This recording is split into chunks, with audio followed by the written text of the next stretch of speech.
नमस्कार मित्रांनो, माझे नाव अनिश अमरेंद्र जोशी आहे. मी इयत्ता 10वी मध्ये शिकतो आणि माझा गट आहे छोटा गट. तर आज मी तुम्हाला अयोध्येचा राजा ही माझी स्वरचित कविता ऐकवणार आहे. 22 जानेवारी 2024 हा दिवस आपण कधीच विसरू शकत नाही, जेव्हा अयोध्येमध्ये श्रीराम लल्लाचे प्राणप्रतिष्ठापन झाले.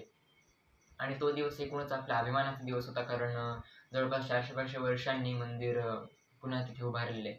त्या पार्श्वभूमीवर मी काहीतरी ओळी लिहिण्याचा प्रयत्न केलेला आहे. बघा तुम्हाला आवडतात का? तर कवितेचं नाव आहे अयोध्येचा राजा. अयोध्येला देवा तू ज्या दिवशी आला, अयोध्येला देवा तू ज्या दिवशी आला, तुझा सोहळा त्या दिवशी मन भरून पाहिला. तुझा सोहळा त्या दिवशी मन भरून पाहिला. डोळ्यांच्या कॅमेऱ्याने तो क्षण टिपवून घेतला. डोळ्यांच्या कॅमेऱ्याने तो क्षण टिपून घेतला. हृदयाच्या गॅलरीत कायमचा साठवून दिला. हृदयाच्या गॅलरीत कायमचा साठवून दिला. 500 वर्षांचा वियोग काळ आता एकदाचा संपला. 500 वर्षांचा वियोग काळ आता एकदाचा संपला. आमच्यामध्येच कायमचा आता तू येऊन राहिला. आमच्यामध्येच कायमचा आता तू येऊन राहिला. पण देवा या 500 वर्षात तू आमच्या सोबतच होतास की. पण देवा या 500 वर्षात तू आमच्या सोबतच होतास की. कधी अंधारात बुडालेल्या आम्हाला सोबत घेऊन चालतच होतास की.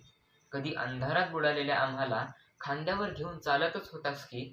अरे तूच नव्हे का येऊन ज्ञानेश्वरी लिहिली. अरे तूच नव्हे का येऊन ज्ञानेश्वरी लिहिली. भेदभाव संपवून गीता सर्वांच्या हाती दिली. भेदभाव संपवून गीता सर्वांच्या हाती दिली. देवा तूच नव्हे का एक राजा बनून आला. देवा तूच नव्हे का एक राजा बनून आला आणि आमचा स्वाभिमान आम्हाला परत दिला. आणि आमचा स्वाभिमान आम्हाला परत दिला. त्या राजाचे नाव सह्याद्रीच्या शिल्पात कोरलं गेलंय. आणि जिथे जिथे मावळे लढले ते आज तीर्थक्षेत्र होऊन गेले.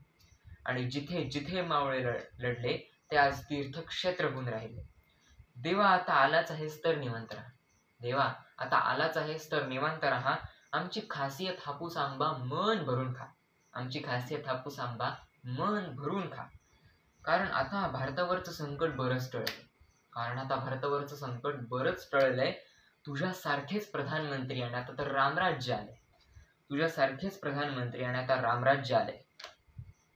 तुझे रूप बघ देवा बाकी फार मनोहर आहे. तुझे रूप बघ देवा बाकी फार मनोहर आहे. तुझी मूर्ती तर त्रैलोक्यात सर्वात सुंदर आहे. तुझी मूर्ती तर त्रैलोक्यात सर्वात सुंदर आहे. असेच सुंदर आमचे मनही राहू दे. असेच सुंदर आमचे मनही राहू दे. त्या मोबाईलपेक्षा तुझ्या चरणांपाशीच ठेवून घे. त्या मोबाईलपेक्षा तुझ्या चरणांशीच ठेवून घे. आता एक विनंती आहे की देवा विसर तुझा कधी पडू देऊ नको. देवा विसर तुझा कधी पडू देऊ नको. कोरोनासारखी महामारी कधी येऊच देऊ नको. कोरोनासारखी महामारी कधी येऊच देऊ नको. आतंकवाद या जगातला तू पुसून टाक. आतंकवाद या जगातला तू पुसून टाक. आणि अवघ्या विश्वालाच रामनामाच्या गजरात न्हाऊन टाक. आणि अवघ्या विश्वालाच रामनामाच्या गजरात न्हाऊन टाक. बाकी तू आमच्यासाठी देवा खूप काही करतो. बाकी तू आमच्यासाठी देवा खूप काही करतो. पण थोडं काही झालं की आम्ही तक्रारीच करतो. पण थोडं काही झालं की आम्ही तक्रारीच करतो. हे दुखतंय ते खुपतंय म्हणून ओरडत बसतो.